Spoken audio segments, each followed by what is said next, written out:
This episode is brought to you by Shopify. Do you have a point of sale system you can trust, or is it a real POS? You need Shopify for retail. From accepting payments to managing inventory, Shopify POS has everything you need to sell in person. Go to shopify.com/system, all lowercase, to take your retail business to the next level today. That's shopify.com/system. Today on CityCast Boise, it's finally summer camping season. But how do you avoid the crowds in mountain towns for easy overnights? And what are some quirky side trips along the way that you just have to check out? We're talking insider tips for new campers, bucket list places everyone needs to visit at least once, and ideas for the more adventurous. It's Monday, June 3rd. I'm Frankie Barnhill in for Lindsay Van Allen, and this is what Boise's talking about. Blake Hunter, Hey Boise newsletter editor, is with me to break down all of our great camping options, or at least some of the great camping options in Idaho. Hey, Blake. Hey, Frankie. How's it going? Good. Definitely really looking forward to this conversation. I feel like camping, it can mean so many different things to so many people, and it can feel intimidating for people who aren't used to it or who want to get into it but just don't know how. So I'm excited because you wrote this great piece for Hey Boise that we also have on our website, and we're going to dig into a little bit more about different beautiful places to go check out this summer. Yeah, I'm so excited. I mean, it is definitely camping season, and every single summer, I always am like scrambling to try to put together camping trips. So hopefully we can help some people get ahead of that this year. Right. And knowing that there still are options. It's not too late. Get on it, but it's not too late. Okay, so let's get into it. So let's start with Craters of the Moon, which is a national monument. It's had that status for 100 years now officially. It has, yeah. They're celebrating their anniversary. This May, they celebrated their 100-year anniversary of their federal designation as a national monument, which is super cool. I think that it's a place that people often, forget about, but just because it's just out of the way for most people going anywhere. Yeah. But I think that I'm always astonished when I talk to people who have lived in Idaho for a while, who haven't been or just haven't even heard of it. I run into people all the time who haven't heard of it. And I'm like, what are you talking about? You have to go. It's incredible. Well, for people who haven't gone, can you just describe what it looks like and kind of like a little bit of the geology 101 of why it looks that way? Because it's crazy looking. Yeah, it's pretty bizarre. I mean, so across the Snake River Plain, there's just this high desert. So it's just sagebrush for miles and miles. We want it to be sagebrush for miles and miles, but it's increasingly cheatgrass and other invasive species. But kind of butted up against, these mountains that kind of range the northern end of the Snake River Plain.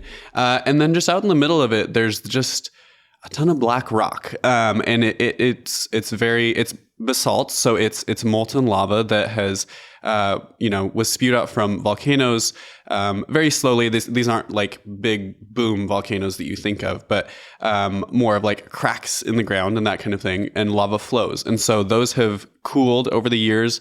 There were 8 major eruptions between 15,000 years ago and 2,000 years ago that have led to this formation of all of these different layers of rock. And so it's interesting when you look at it from above, like in a map or photos from above, it's almost more clear what's going on because you can see it looks like spilled liquid, lava, right? Because that's what it is. And so it creates this really bizarre but really beautiful landscape up on the high desert that is different kinds of really dark rock. There's fresher lava flows that are like just completely black, it's so much fun to look at. And then there's older ones that have kind of gotten browner and more yellow over the years, and broken down into soil. And so there's a lot going on. It's a completely different, well, I don't want to say different ecosystem, but there's a lot of stuff going on there, even though it looks completely barren. It looks like a wasteland,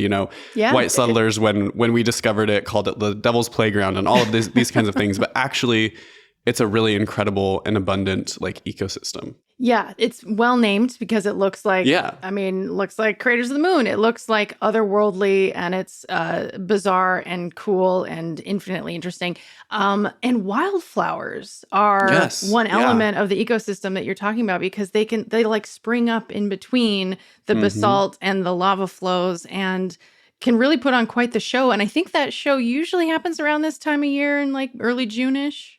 Yeah, for this year, it should be early June, early to mid June. And, wildflowers come up at different times, but we're talking really short, kind of cropped wildflowers where, we're not talking big like meadows where you see just like flowers upon flowers upon flowers. Like it's a completely different ecosystem. And so it's really fun to check out. Totally. I've never been there in the spring to see the wildflowers. I think the first time I saw it was actually a surprise. I was driving down from Montana and I didn't know about Craters. And I was like, what is Just stumble this upon this? place? Yeah.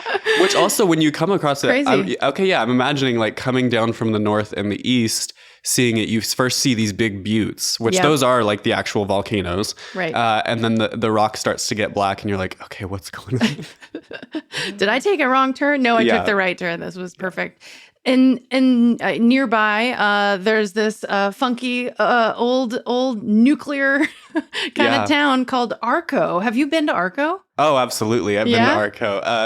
Arco is such a cool place. It's so quirky, and it has some of kind of the hallmarks of a town that is really hard to get to. So, for example, as you come into town, up on the cliffs above the town, there's all of these numbers that you see written in chalk up on the bluffs that are different years, graduating school years, and you see those in other towns, but not Yeah. like this. It's pretty bizarre.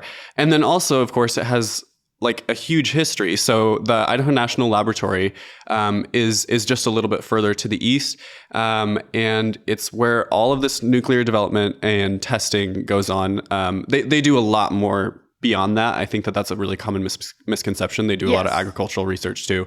But it's not as interesting or as flashy, I guess, Not as as spicy, like no. the nuclear research. Yeah. And so Atomic City is the first, city, town, whatever you want to call it, in the world that was ever powered by nuclear energy. And so it's not that far from Craters. So if you're going, I think that once you're there, you got to go check that out too. It's a really cute little town. Yeah, go check out the basalt, the lava flows, the beautiful wildflowers, work up an appetite and go there. And then, there is legitimate, so this is like a 3-ish hour drive from Boise as a side Yeah. note. So, feasibly you could do this on a weekend and really, have a good time while doing at least one night, overnight there. I don't know how popular the Lava Flow campground is. Are you aware of how busy it can get? I think it's pretty booked. Yeah, It's makes a sense. big RV territory. However, I know that, again, just north of Arco, you can drive up that valley, and it leads you to Bora Peak, and it's in a range of the tallest mountains in Idaho. And in that area, as you get into Mackay, there are actually quite a few little off the road camping sites. Car camping is totally feasible. Yeah. Up, even closer to Craters of the Moon and Lake Carey, in that kind of territory, you can totally go find a spot up there. Which Mackay, I'm glad you mentioned that town. That's gorgeous too. So I know. Yeah, it is. The other one on this trip, either on your way to Arco and Craters of the Moon or on your way back, you won't miss it if you turn off at Mountain Home off the interstate and go through Fairfield and then over all the way. But on your way there, you're going to see, hopefully, around this time of year, one of the prettiest things in Idaho, which is the camas field blossoms.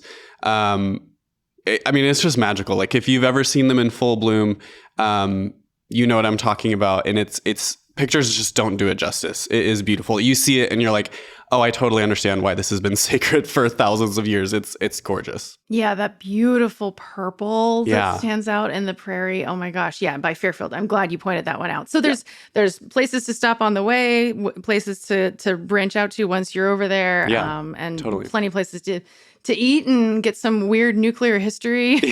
What more do you want from Idaho? What That's a more? very Idaho trip. Kind of everything you need. Yeah. Although I guess we could argue that there's nothing more quintessential camping summer, what people think of in their mind's eye is probably the Sawtooths and the Sawtooth Wilderness, 100%. right? Yeah. You're 100% right. Yeah. So let's talk about Sawtooths a little bit. First off, I think we need to establish: are you a gatekeeper or a sharer of places around the Sawtooths? How do you balance that idea? Because loving it to death is a question mark with this place in particular, perhaps. Yeah. I believe that we can teach people how to treat the wilderness respectfully, and how to engage with it respectfully, because I think we have to believe that. I don't think that we can't lose hope over that. But I think that, as we've talked about on the show before, there are sometimes when I'm talking to people, if they're a complete stranger, if I just don't know how they're going to treat an area, then maybe I won't share some places. But I think that is, I don't know. I don't really subscribe to the belief that once you've lived in Idaho for so long, you can have access to certain things. But this is maybe one where I do stand by that a little bit, which sounds horrible to say, but I don't know. And I think it's not earning it by just the number of years that you've been here. But by your relationship attitude. to the land and the people around you. Yeah, acknowledging what was there before for millennia and how you want it to stay going forward. You wrote in the piece that we're kind of referencing throughout in the Hey Boise that it's not a national park, but perhaps it almost feels like it because it's so busy all the time. Yeah, so it was almost a national park in, actually, several different attempts throughout the 50s, kind of up through the 80s, there were conversations about turning it into a national park. The essential reason why it didn't become a national park, or one of the reasons, is because ranchers and business owners in the area, one, didn't want the tourism, and two, wanted to be able to continue to do what they wanted to do on the land. Including hunting and ranching and a few different things like that. It also, there's a lot of mining history in the area. Right. And so that's definitely worth mentioning. But it's essentially now, so it's called the Sawtooth National Recreation Area, the SNRA, which is essentially like the Forest Service's version of a national park. It has less of the... I love my national parks, but it has less of the theme park elements of it that can kind of come in. The Disneyfication of... I know, which is troublesome in its own right. But, it feels like a national park just because everybody goes there, but it feels a little bit more like backyard playground than a national park would, I guess. Yeah. And I think, the politics behind it, as you very well laid out, we're very dynamic and have a long, long history. Too much to talk about here, but good and bad reasons for it to be the designation that it has. So with that, is it feasible to do a beginner, one night date, car camping situation? And where would you go if you were to get the vibe that someone's going to be cool about it and protect it and treat it right? Is that possible? Yeah, I think so. So all of the kind of hottest commodity campground spots, if you're going up the day of, they're certainly going to be booked, because they're going to be on lake campgrounds. And there are some section of those campgrounds that are first come, first serve. But, especially if you're coming up in the afternoon, I wouldn't count on it. Definitely go check them out, but I wouldn't count on finding one of those spots. So you might not be able to find the kind of, like you said, iconic, what people think of as the lakefront camping. You might not be able to find that. However, that does not mean that you won't be able to find anything, because in the entire Sawtooth National Recreation Area, camping is essentially allowed, with the caveat that always follow this principle: campgrounds are found, not made, aka you do not clear anything. You do not flatten a bunch of grass and flowers or anything like that to make yourself a campground. You find a place where people have already camped. Or if not, you kind of find a little spot by the side of the road and you car camp or something like that. Yeah. That is totally permissible.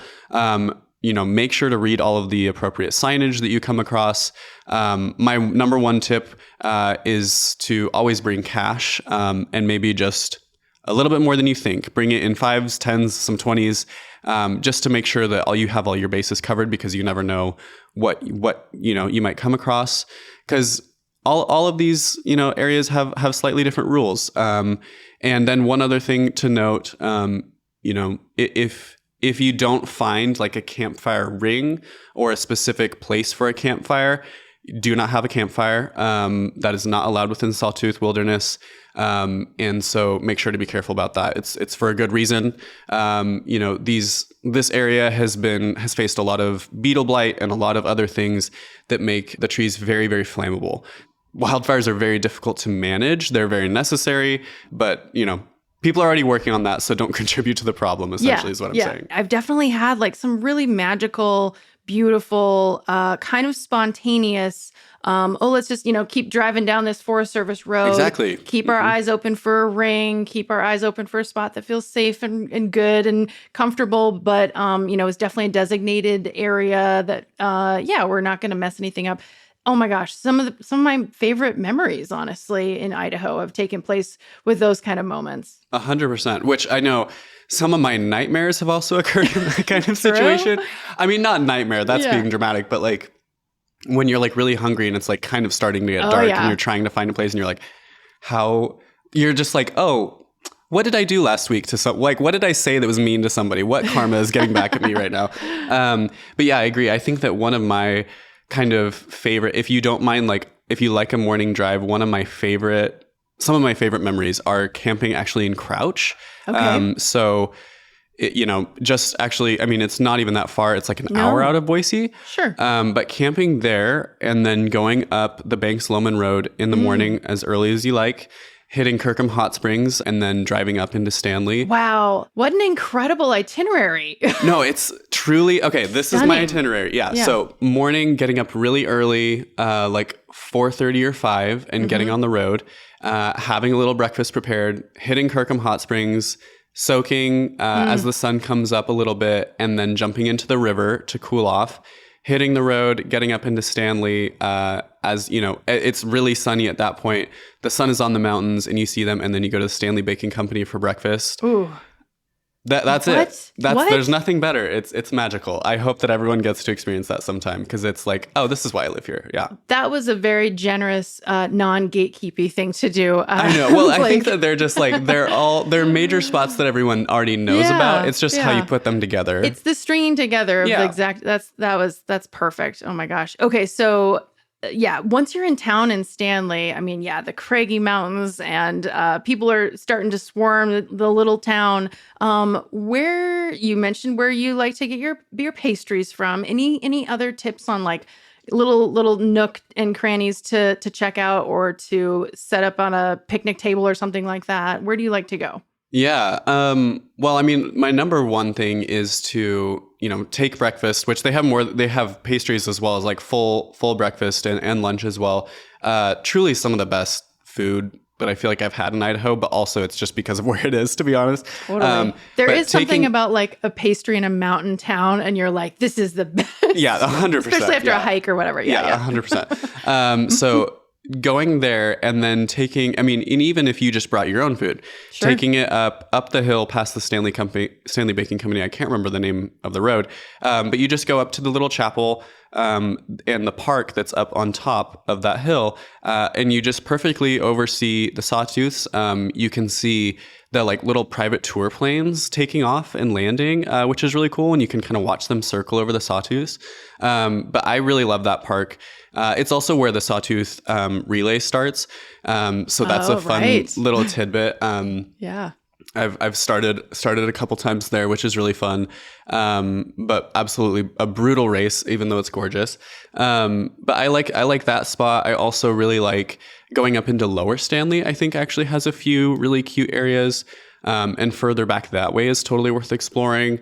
And then, I think that the most like idyllic mountain town is Stanley Lake. And there is some just like day use picnic tables and whatnot that you can find there.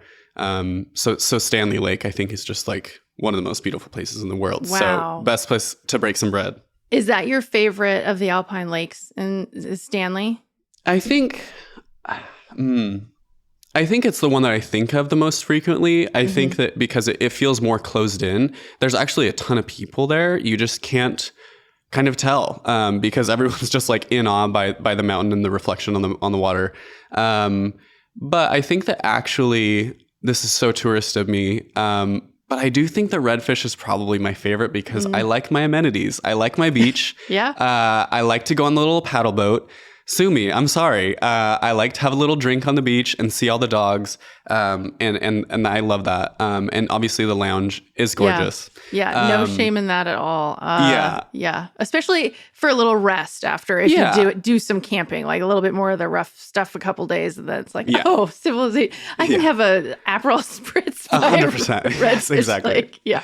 Exactly. I think that that's a good one. I think that more people should check out like Alturas. I mean, then obviously there are so many gorgeous lakes that you can hike up into at varying levels of challenging, but it gets pretty challenging, obviously. But I mean, there are so many tucked back up in there that are worth trying to get to if you can. Yeah. Keep your eyes open for weird people and also maybe have some bear spray because that's smart always. Have some bear spray. Obviously, also really keep an eye on the weather because you're up high in the mountains. The weather can turn really quickly.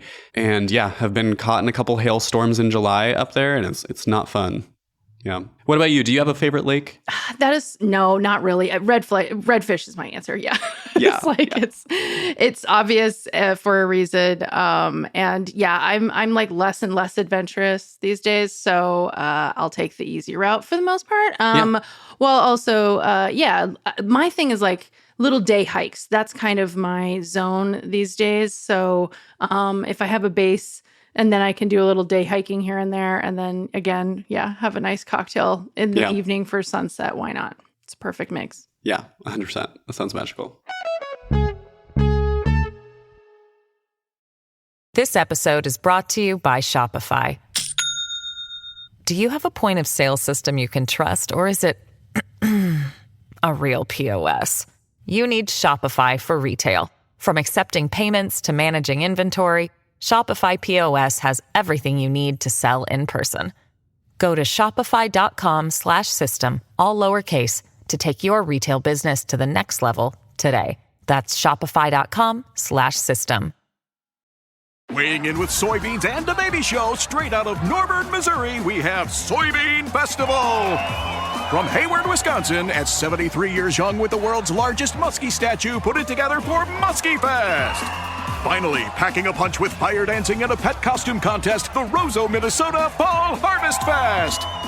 One of these festivals could win $100,000 in the Cenex Hometown Throwdown. You decide. Cast your vote at CenexHometownThrowdown.com. Cenex, powered locally.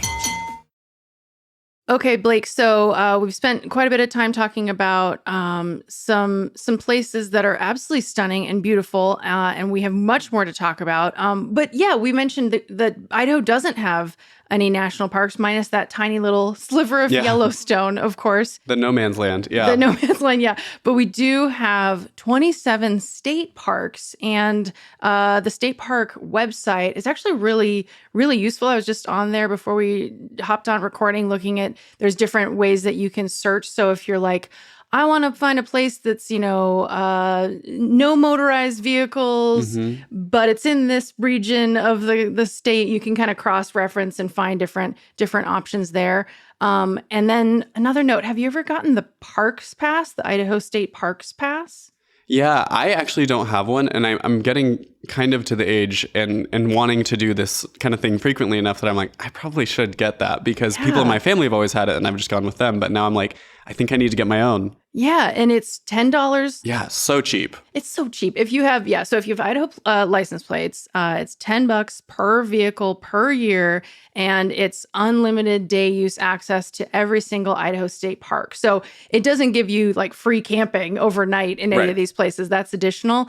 But if there are ever times where, again, maybe you're feeling lazy or you just want to have civilization and you want to go to one of these nearby towns, maybe stay in a hotel or something like that, but then you want to go into the state park the next day and explore and maybe picnic or something.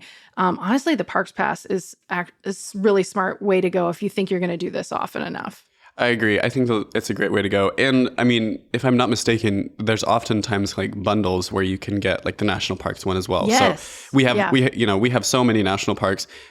We don't have any national parks, again, like you said, Yeah. within Idaho, but we have so many that you can get to. I think that one thing that you mentioned with the idea of kind of wanting to like maybe stay in a hotel and then go into a state park kind of area, obviously makes me think of McCall and like Totally. Ponderosa State Park. Yep. That, however, is not an area that I'm quite as familiar with. I mean, I have a few places that I've gone to.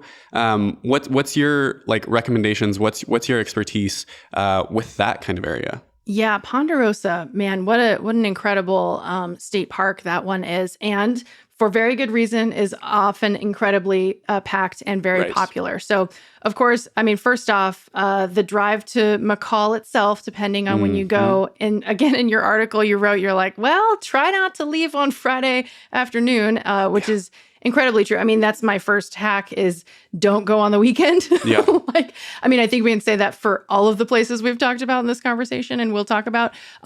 So if you can avoid going on the weekend and can go like midweek or something like that, a Wednesday to Friday thing, or even like a Sunday night to like Tuesday, Yeah. that can really make it so that you have a little bit better of experience. You're not backed up in parking lots trying to circle and find a spot. So, and then of course you're not traffic bumper to bumper on 55 for 3 hours when you got to go to the bathroom, or the dog in the back needs to go to the bathroom, which has definitely happened with us. So, Oh, no. but yeah, Ponderosa. Once you actually get there, it's great. It's great for families. There's some accessibility, different abilities. You can find a hike that works for you. You can make it a little bit harder. I think overall, Ponderosa is pretty easy, which makes it for a very laid back experience overall. And it's, of course, right up against Payette Lake. And so you're able to like dip your toes in right there. And the wildflower scene is popping there too. Yeah. So there was a time, I think it was like early July, one summer, went up there without a lot of advance notice and just got a day pass and just hung out there, picnicked. And then, have you ever seen the cabins at Ponderosa State Park? I've seen them, but I've never been able to stay at them. Yeah, I would love to. Yeah, there's like the really bougie fancy ones that are like hundreds of dollars a night. And I did see at least one of those had some availability. And then there's the more rustic cabin options. And then of course there's the overnight just car camping spots within the park. And it looks like there are some spots still available depending on how large your party is. Again, depending how flexible you are when you go onto the website to try and schedule, you can say like flexibility within like 2 weeks or something like that. So if you're kind of a last minute planner, but can be flexible at the same time, I think you can still get a camping spot at Ponderosa. Yeah, that's amazing. And I mean, that's kind of the perfect just like mini vacation, because then you Exactly. have, I mean, the town of McCall, it has Oh, yeah. a little bit of everything. I think, and like obvious, I mean, the ice cream shops are kind of Oh like my an gosh. iconic option. Yes. But also like there are great like food options. Yeah. I think we've talked about like Fog Lifter, which I yeah. love that place for breakfast. It's Oh my so God. good. Yeah, it's like you can't go to McCall without going to Fog Lifter the next I know, morning. yeah. That's how it feels to me too. Yeah, Yeah. I mean, my father's place, Yeah, burger and shake in the evening. Salmon River Brewing's roof is really, really nice. They have a nice view out on the lake at Salmon River. And I would just say in general, I mean, again, kind of going with our like no assholes policy when we're talking about protecting both the wild places and the towns that are overrun by tourists from Boise and even further away in the summer, is just be real nice to the staff. Extra nice. Oh, yeah. Tip extra. And McCall's gone through it. Like during the pandemic, they were really overrun. Yeah. And staffing issues took a long time to kind of come back. And hopefully this summer, things have leveled out a little bit more. But yeah, I feel like McCall, I kind of can't go through the summer without going to McCall at least once, I it feels agree. like. Yeah. Even if you're kind of going through it and you're just stopping for like lunch on the lake or something. Totally. Yeah, you gotta go. Yep.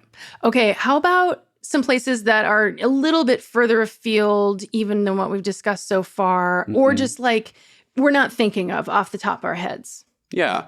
I think that, well, I want to say, I mean, we haven't really mentioned anything north of McCall, right? But I think True. I mean, there are obviously so much area to explore. Yeah. And the state changes so much as you get further north, like ecologically, and it's really fascinating. But my experience is definitely more in the southern Idaho area. I think that one of my kind of three areas that are really fun to explore, all in different directions, that I think will get you, like, even if you don't love this place, you'll find something on the way or around it that you will love and you'll want to go back to. So I think one of mine is Wallowa Lake. So that is a state park, but it's in Oregon. So it's just on a map, deceptively, it looks like it's just over the border into Oregon, which it is. But it takes about 4.5 hours to get to from Boise because you have to kind of go around the mountains there. But it's this really gorgeous green area. There's the state park and the actual Wallowa Lake itself, which is home to a lot of vacation homes for families who want to boat, which is great. But I think that there's so many campgrounds and like wilderness areas around it that offer really great camping spots. And as you actually get up into those mountains, like higher, there are so many like multiple day backpacking trips that you could do. Like I explored there for the first time last year. There's so much to do up in that area. Another one kind of way in the southeast corner of the state, Bear Lake, is really cool. Oh yeah, Bear Lake. How long does it take to get there? So that is going to be longer. It's at least a 5-hour drive. But like I said, I mean, there's so many places to stop and kind of explore on the way. One of the best like treats that you can have in Idaho, I think, up there with like huckleberry milkshakes and stuff, is Bear Lake is really known for its raspberry bushes. And so they have like raspberry milkshakes that are so fresh. It's incredible. It's mind-blowing. Real ones too, yeah. Yes. Oh, so real and so fresh. It's magical. Bear Lake is like it's a really interesting area. The lake itself spans both Idaho and Utah. Yeah. And then up, kind of straight north of there quite a ways is obviously like the Island Park area. So the Island Park and, Harriman State Park and several other parks in that area are part of the larger Yellowstone ecosystem. So you'll find around a lot of like big national parks or big monuments. They've kind of buffered the zone around it with state parks and other smaller sort of monuments and preserves, which just kind of gives the wilderness more space to thrive. And Island Park is an incredible place to explore. Henry's Lake is gorgeous. So yeah, I think in 3 different directions, just kind of scattered to the wind, those are some really fun areas to explore. If you're just like, I want to get to know the area better, I would say, but for, a little bit further away, I think those are some great ones. Love it. Oh my gosh. Okay. So many options. Yeah. So many things to do. And yeah, I think you really set us up with some really good inspo for the summer. So thanks so much, Blake. We'll put links in the show notes to a bunch of your recommendations. And yeah, I hope you have a great time. I hope you get out and camp several times this summer. Happy camping, everyone. I'm so excited.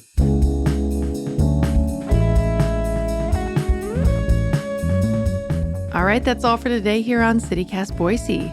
If you enjoyed the show, you should check out our website. We have lots of online guides there for food, other outdoor activities. That's boise.citycast.fm. We'll be back tomorrow morning with another local story. See you then.